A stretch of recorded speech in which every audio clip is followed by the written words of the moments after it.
కొనసాగిస్తుంటే శాసనసభలో 21 సంవత్సరాలు నిండిన యువకులు ఎందుకు ఎమ్మెల్యేలుగా ఉండకూడదో ఒకసారి ఆలోచన చేయండి.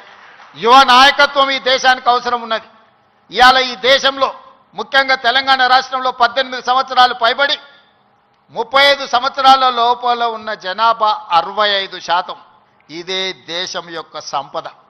ఈ యువ సంపద, ఈ యువ మేధస్సు ప్రపంచ దేశాలకు ఎగుమతి అయి ఇవాళ అమెరికా, సింగపూర్లను అత్యంత ధనిక దేశంగా రాణించడానికి మన వాళ్ళ శ్రమ ఉన్నది, మన వాళ్ళ చెమట ఉన్నది. మరి ఇతర దేశాలకే తమ మేధా సంపత్తిని కరిగించి సంపద గల దేశంగా మారుస్తుంటే మన రాష్ట్రాన్ని సంపద గల రాష్ట్రంగా మనం ఎందుకు మార్చుకోకూడదు? మన యువకులు ఎందుకు మన అభివృద్ధిలో భాగస్వాములు కాకూడదు? ఒకసారి ఆలోచన చేయండి. ఈరోజు ఈ ఉస్మానియా యూనివర్సిటీ చదువులకే కాదు, పరిశోధనలకు కూడా వేదిక కావాలి. ఈ ఉస్మానియా యూనివర్సిటీ సమస్యల్ని చర్చించడానికే కాదు, సైద్ధాంతిక పరమైన ఆలోచనలు, భిన్న అభిప్రాయాలకు కూడా చర్చకు వేదిక కావాలి. సామాజిక సమస్యల్ని పరిష్కరించుకోవడానికి కూడా ఇక్కడ చర్చలు జరగాలి. సిద్ధాంతపరమైన చర్చలు జరగాలి, సాంకేతికపరమైన చర్చలు జరగాలి. వీటి ద్వారా సమాజానికి మేలు ఒనగూరాలి.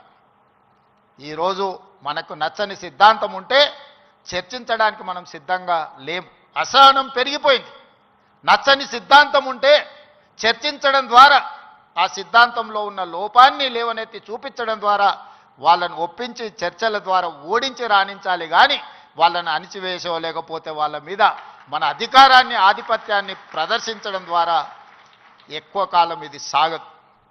అందుకే ఈరోజు తెలంగాణ రాష్ట్రంలో రెండవ ముఖ్యమంత్రిగా నేను బాధ్యత చేపట్టిన తర్వాత పొట్టి శ్రీరాములు యూనివర్సిటీగా ఉన్న తెలుగు యూనివర్సిటీకి ఆనాడు పాత్రికేయ సంపాదకుడుగా, మేధావిగా, నిజాం రజాకర్ల నుంచి విముక్తి కలిగించిన పోరాటంలో పాల్గొన్న సురవరం ప్రతాప్ రెడ్డి గారి పేరును తెలుగు యూనివర్సిటీకి మనం పేరు పెట్టుకోవడం జరిగింది.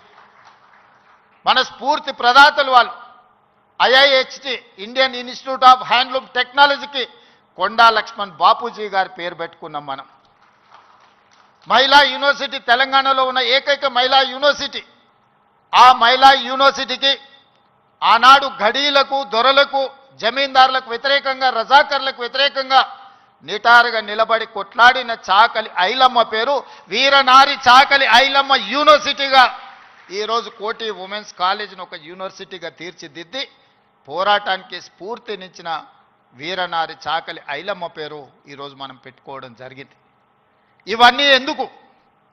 ఇవన్నీ మనకి స్ఫూర్తిని నింపడానికి, మనలో పోరాట పటిమను పెంచడానికి.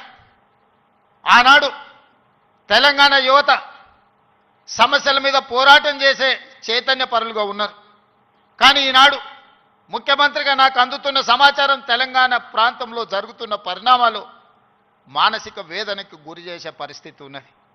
ఈరోజు పట్టణ ప్రాంతాలలో లేకపోతే యూనివర్సిటీలలో కాదు, చిన్న చిన్న కాలేజీల్లో, జూనియర్ కాలేజ్, డిగ్రీ కాలేజీల్లో కూడా విద్యార్థులు గంజాయి సేవించే పరిస్థితి వచ్చింది. ఇది తెలంగాణ సమాజాన్ని నిర్వీర్యం చేసే ప్రమాదం పొంచి ఉన్నది. ఇవాళ గంజాయి, డ్రగ్స్ తెలంగాణ సమాజాన్ని, యువతను పట్టి పీడిస్తున్నాయి.